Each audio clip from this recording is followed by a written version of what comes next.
Hello, everyone. Welcome back to Copilot Learning Hub. All right, big topic, data, right?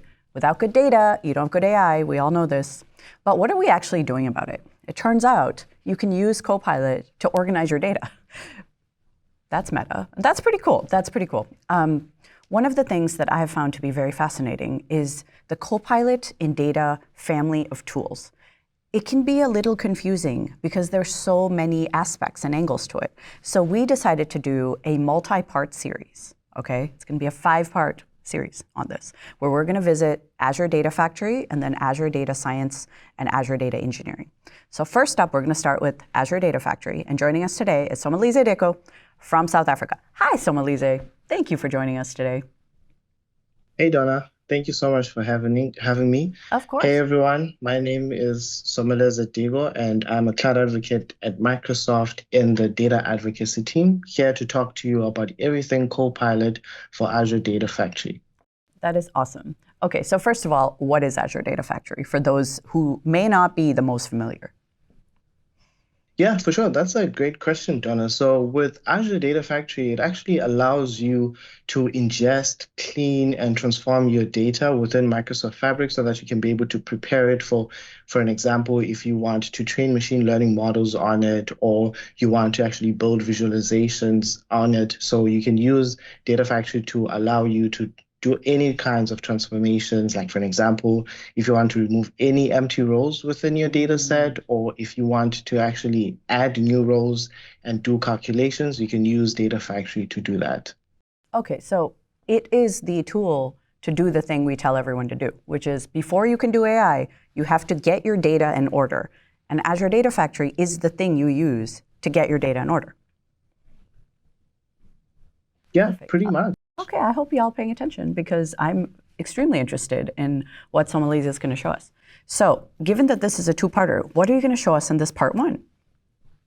Yeah. So for part 1, what we're going to do is to actually show you how you can add steps to existing queries within a data flow Gen 2 within Data Factory, so that you can be able to do all of those transformations that I was mentioning earlier on, whether you're removing empty rows, whether you're adding new columns or doing any calculations.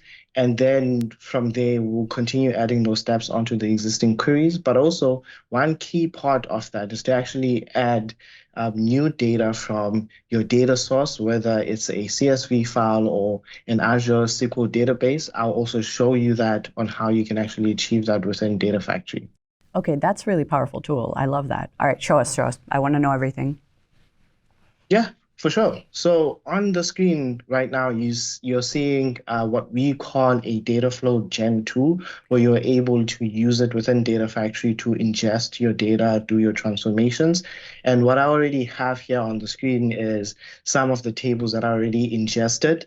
Okay. I have 5 tables. We have like a scenario that's going on with Josh and I, where we're trying to actually look at the revenue generated based on different requirements and different factors. So we have a sales table, we have a dimension customer, and this data set, as we have structured it with Josh, is following what we call a star schema, where you have 5 dimension tables, like a star basically, and then in the middle you have a fact table that actually has relations to all of those 5 dimension tables that you can be able to do. So I already have my data inside of my data flow Gen 2, but if you're asking yourself on how you can be able to get your data inside of the data flow, you can just go ahead and select the Get Data option. And then it's going to give you a few options that you can be able to use to get your data from your data sources. So currently what you see on the screen is the different data sources that are available, but there are more data sources that you can be able to use to get your data inside a data flow Gen 2, like your Azure SQL database, like I mentioned. But for us today, I'm just going to choose a text or CSV file, and you will have like the option to either provide a file path or URL. For an example, if your file is stored in your OneDrive, or in our case, we'll upload it from our personal PC. So I'm going to select Browse here. Perfect. And then I'm going to choose human resources because that's the table that's not there. Everything else is inside. Mhm. And I'm going to select open. So this will then upload the file. And what this data flow Gen 2 will do once it's done uploading the file, and as I'm going to select next, it'll give me like a preview of what the data actually looks like. So that will give us like an idea what kind of transformations, what kind of steps that we need, that we may need in our query. So you can see the preview right now. Like for an example, the idea I have is to actually keep the unique value of employee key because I only want unique values of the employees within our requirements with Josh. Right. So once that's done, I can select create, and then this will actually create a query here called human resources on the data flow Gen 2. And then you can be able to get started with doing your transformations, adding all of those different kinds of steps that you may need for your data flow. I love it. Okay, so But just so you know, yeah, this is such a common scenario. And I love seeing that you're doing this with something that is so common to everyone because, I run a fashion company. How I look at my sales data in a CSV. And looking at it in a CSV is the most overwhelming activity that one could do because you're like, oh, there's a lot of information. Then I'm doing, the sketchy sorting and filtering and trying to make sense of it. But I love that you can upload something so basic like CSV off of the OneDrive or the machine you've got running in your shop, and now you can do a lot of transformation cleaning, et cetera, et cetera. I love that it's not some very complicated thing that you need to start with to even arrive at something where you can get insights. So this is great. Thank you for showing it. yeah, definitely. And also, as you have mentioned with CSV, it may not be easy to actually read the data in a CSV format. And when you actually upload the file onto the Dataflow Gen 2, there's a few steps that are being applied on the right-hand side of the screen there where it actually gets the data from the source and then it promotes the first row of your data to actual headers. So for an example, I have employee key, department ID, and so forth. And then based on the data that's being stored inside of those columns, it'll actually change the column type. So for an example, if in your CSV, it's storing them as a string, it will then change the column type to be an integer, for an example, if it needs to make that if it needs to make that change within your data set. That's smart. I like that. Okay. Yeah. So today, we're not going to be doing the steps alone. We have a friend called Copilot, Yay. and how we can be able to get Copilot within a Dataflow Gen 2 using Data Factory is that we'll see a Copilot icon on the navigation menu at the top, and you can just select it, and it'll just give you a greeting and then give you a few suggestions of the things that the Copilot can be able to do. Like for an example, it can create a new query that references an existing query or includes sample data. It can add a step to an existing query, which is something that we're about to look at.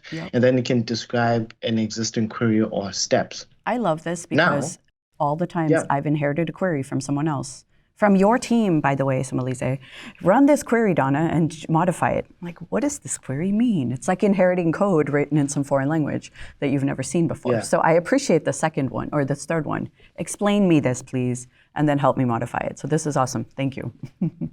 Yeah, definitely. And let's actually look at that. So what I'm going to do, because I want to do a few steps onto the sales query that we have on the screen. So I'm going to select it. So another thing with using Copilot for Data Factory is that you have to select the query that you want to add new steps on or create a new query based off. So I have to add it, I have to select it, and I can see like a preview of the data. And for an example, what's happening here is that we have order quantity, unit price, and unit price discount, and we're not really seeing anything that has to do with like gross revenue, like the actual value of the unit price discount, or even the net revenue after calculating that unit price discount value. So we're about to do that with Copilot, of course, but the first thing that we're gonna do, just like Donna had said, we're just gonna run a quick prompt where we actually say, hey, describe this query. And what I've noticed with Copilot here as it's working is that it'll describe the query based on the applied steps on the query. So for an example, you can see here, it gives me an explanation. It says, here's an explanation for the sales query. It retrieves the CSV data, it promotes headers and changes the column data types, and then it just lists it down on bullet points. What you see on Copilot is actually those applied steps. So if you didn't understand what it was doing, if you were getting started with Data Factory and you were using your data flow Gen 2, and you didn't understand what the steps meant, you could use Copilot to actually give you an understanding on, okay, this is what's going on right now. I love that. Okay. Yeah. Okay. Let's actually get into what we want to do in adding steps onto the sales query, for an example. So the idea behind this is to actually get a gross revenue column where we can calculate the gross revenue based on the sales, based on the unit price and the order quantity. So what I'm going to do is to actually quickly grab a prompt that I already prepared beforehand, and then I'm going to put it here. And this prompt actually says, add a column, gross revenue, being very specific, that is a product of unit price and order quantity, and the result is rounded to 2 decimal places. The reason why the prompt looks like this is because the unit price currently in our data set is actually rounded off to 3 decimal places. So if I want to make it prettier, I can actually ask Copilot to do so for me. So I'm going to ask Copilot to do that. And as it's doing that, it will actually add a gross revenue column based on the calculation that I actually gave it on the words, because I just said that column is a product of unit price and order quantity. I didn't have to write the actual formula myself, and Copilot actually added it in, as you can see here on the screen. I'm just going to quickly expand that, and it gives us the gross revenue. So that's the first step that we've actually added onto the existing query called sales. Right. So the next thing, now we have gross revenue, is I'm not too comfortable enough to actually just have the unit price discount being the percentage value, for an example, or a decimal. I actually want to see the actual value, the actual dollars of that unit price discount that we're giving customers. So how we can do this in a similar fashion as how we've done it for the gross revenue column, will add another prompt that actually says, hey, can you add a column called discount value that is also a product of gross revenue and unit price discount?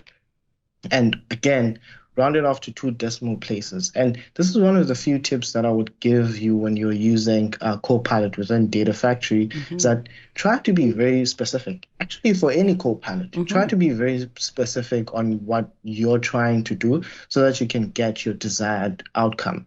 So for me, as I'm getting this discount value column, I know it's going to be rounded off to 2 decimal places as I want it. So now I can be able to use this column later as I'm building visualizations and say, hey, in our company with Josh, fictitious company, this is how much we've spent in giving people discounts. Should we continue doing this or should we not continue doing this, and so forth? Then we're going to add another step. Yeah, we're going to add another step now. Since we already have gross revenue and a discount value, we're going to look at the net revenue. And the net revenue in this case, I don't know if, Donna, you want to try this out, but the net revenue is not necessarily a product of any of the other columns, but it's something else. So do you want to give it a shot, Donna, and actually give us a prompt to add that column? Yes. So why don't we say add column for net revenue? Okay, what did you do? How would we say it? Add column for net revenue. That gives you, well, it's natural language, so it should kind of know what net revenue is, right? You think? We can try that. Let's try it. I don't know. We can try it. Let's try it. So let's try that. Add a column for net revenue. And then we're going to see what Copilot will do. And what you see now, it actually adds the column called net revenue. Yes, it did. And what you can see here, it gives you a few details. See, Donna's prompt actually works well. It actually shows what it did. It used one of the functions within the formulas that you may use within the Power Query for Dataflow Gen 2, and it subtracted values, which is the discount value, or the gross revenue minus the discount value, and it gives you that value. Okay, look at And me, then Azure Data now, co-piloting. I like this. That's pretty yeah, cool. Mm-hmm. yeah. And now, one thing that is also that you can be able to note, Donna, with this is that as it gives you this column, it doesn't really give you the most great, well, it gives you a great result, but it's not 100% perfect since our prompt is not that specific. So you can see now the data type that's here is actually saying it's either an ABC or text, or is it a number Right. that is being stored here. So it's the data flows is still a little bit confused. This is where the saying that it's Copilot, not autopilot, comes into play, because you have the control to actually say, okay, I have the values. I can vet it and say, okay, this is a difference between the gross revenue and the discount value. Right. But now I can change the column type because that's not the column type that I want. So how do I do this? You right click on the column that you want to change the column type for, the data type for. You will see a list of options and you go to change type. When you change type, you can choose the desired one. So in our case for net revenue, it's going to be decimal number, because obviously we're dealing with a monetary value. Right. So that's cool. Now there's an additional step that Josh and I tried to work on with this, on looking at the revenue generated. What impact does it get from, let's say, for an example, the amount of days it took to ship that specific product? Are people buying products that take less time to ship more than they are buying products that take more time to actually ship? So in this case, we're going to use another prompt that actually tries to store the value for days to ship or average days to ship. So I'm just going to quickly put that prompt here. Again, still the same process, same step. Add a column, days to ship. That is a difference between ship date and order date. And the result is a whole number. Again, just being more specific in this case. And then I'm going to ask Copilot to do that for us. And this column would come into play as we're doing visualizations, where we are able to actually say, okay, when we look at the relationship between days to ship and the revenue generated, do we have more revenue from orders that are actually having products that are shipped in a less amount of time compared to ones that are shipped in a more amount of time? So we've added another step, and we've actually completed some of the steps that we would actually use within the sales table. Now, Donna, one other thing that I want us to do is to actually, when you're generating, when you're using your data and you actually thinking about how you would use this data in a later step, because right now we're just ingesting it, adding more steps. The idea now is to actually think ahead and say, okay, what kind of visualizations am I going to build at a later step as I'm ingesting it and as I'm transforming this data?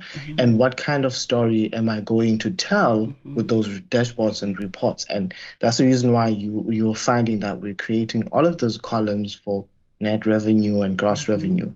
The next thing that we want to do is to actually have a separate query that will allow us to be able to either keep unique values of the store, because in our data set, we have a column called store name, and in the sales table or sales query, that's been duplicated. So if in a case where we're trying to look at the revenue generated by each store or how much money are we making from each store, if it's duplicated, it may not give us accurate representation of what's happening on the ground.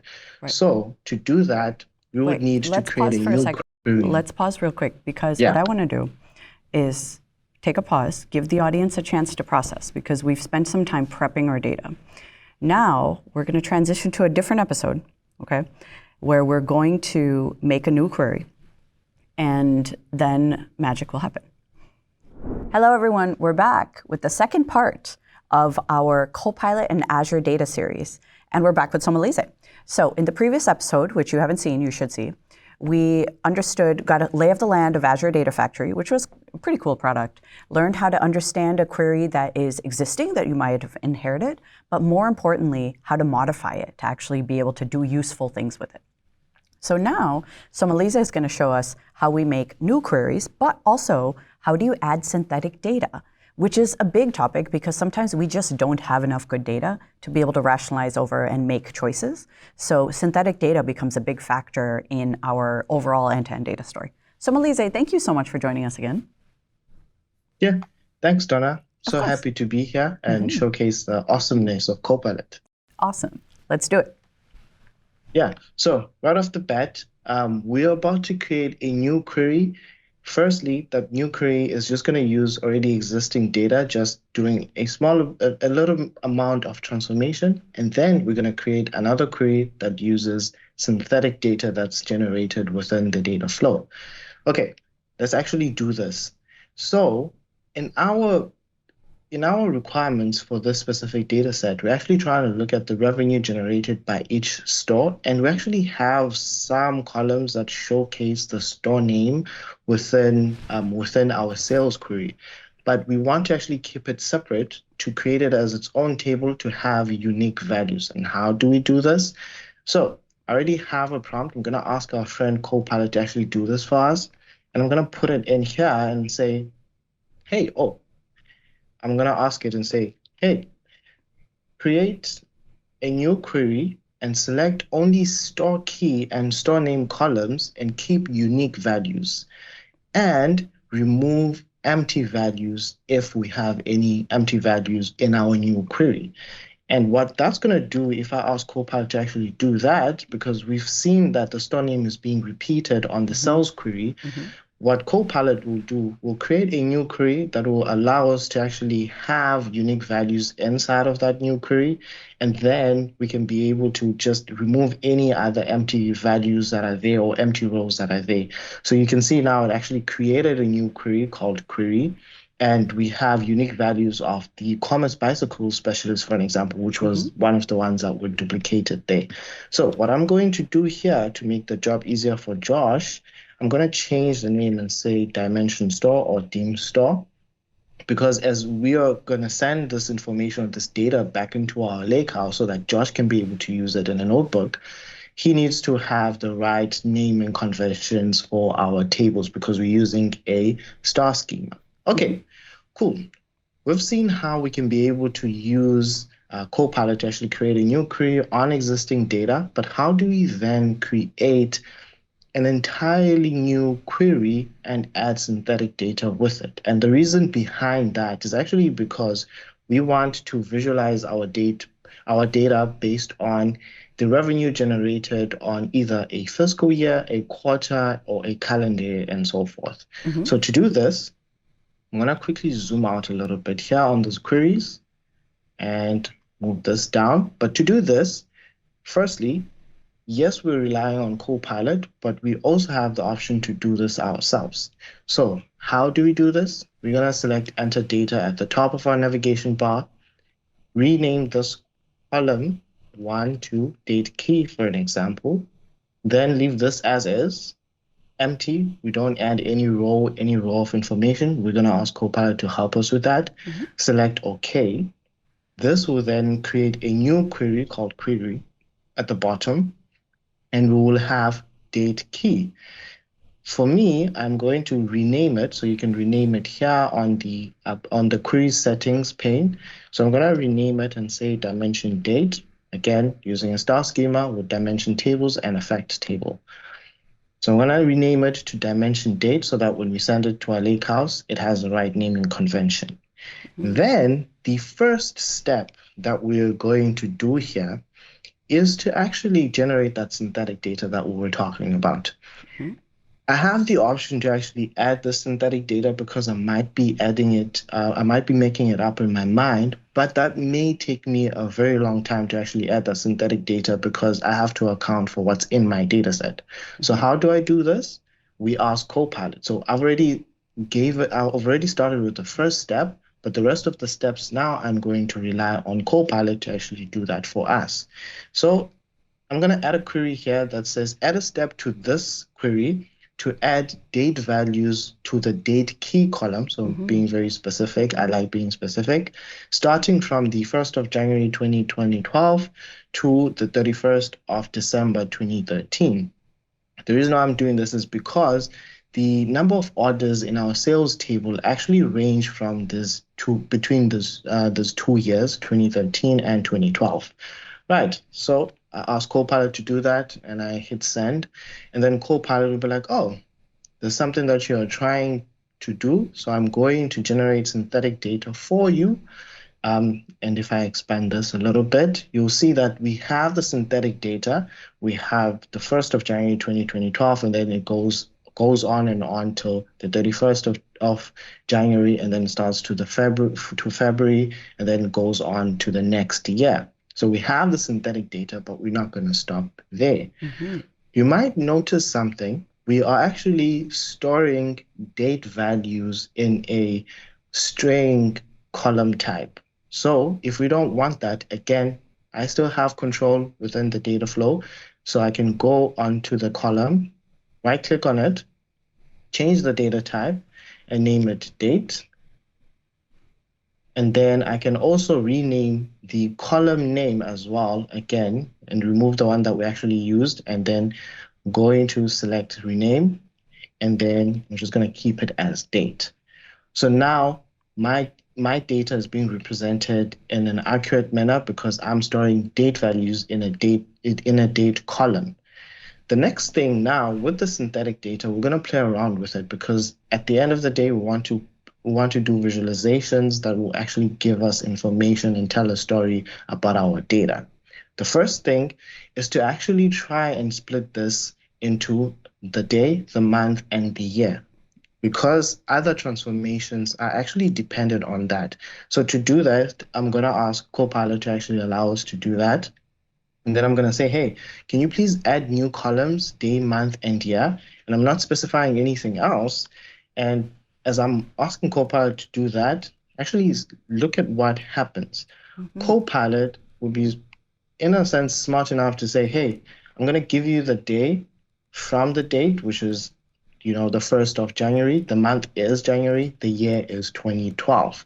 Yes. So it knows that, okay, you want to create those new columns. These are the values that I'm going to store as I'm splitting your synthetic data. Then the next thing, since we have the synthetic data, which is what me and Josh were scratching our heads over, is how do we then, as we're trying to create this visualization in our mind, on how do we then look at the sales revenue that was generated over a fiscal year? So comparing previous fiscal year and the current fiscal year. And this one has a chunky prompt, if I may say, which I'll put on the screen right now. And I'm just going to ask Copilot to do that. But it says here, add 1 to the year column if the date, for an example, if the date month is greater than or equal to 7. So if you have your fiscal year starting in July, then you say, hey, on the year column, add 1 and keep it as is if the date month is less than or equal to 6. So that means if it's June, May, or any previous months, for an example, it will stay in that current fiscal year. Then we took it a step further and actually refined that prompt and say, hey, can you store the result in a new column called fiscal year and take the last 2 digits of that result? So if it's 2012 or 2013, take 1, 3 and combine them with the prefix FY. So you will have like FY13, FY12, for an example. So if you can see now, since Copilot has finished processing our prompt, you can see we have a new column called fiscal year with the desired output. And if I scroll quickly and I try to find July for the fiscal year, you'll find that it actually did that. It actually gave us and said, okay, our new fiscal year starts in July, so we'll have FY13 in that case. Then if we want to slice our data further, and we want to slice our visualization further based on quarter, then we can also do the same thing in adding a column for quarter. And even that is also a chunky prompt because we were trying to calculate it on the side, but also we're trying to not do the calculations ourselves and try to use natural language to actually do that.